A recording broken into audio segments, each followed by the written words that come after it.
جاعل في الأرض خليفة قالوا أتجعل فيها من يفسد فيها ويسفك الدماء ونحن نسبح بحمدك ونقدس لك قال إني أعلم ما لا تعلمون وعلم آدم الأسماء كلها ثم عرضهم على الملائكة فقال أنبئوني بأسماء هؤلاء إن كنتم صادقين قالوا سبحانك لا علم لنا إلا ما علمتنا إنك أنت العليم الحكيم قال يا آدم أنبئهم بأسمائهم فلما أنبأهم بأسمائهم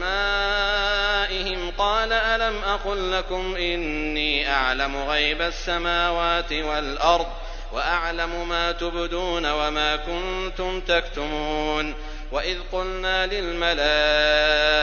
اسجدوا لآدم فسجدوا إلا إبليس أبى واستكبر وكان من الكافرين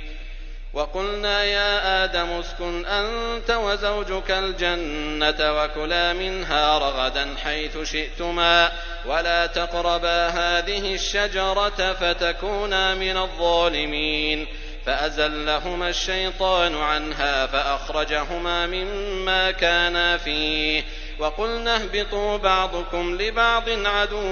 ولكم في الأرض مستقر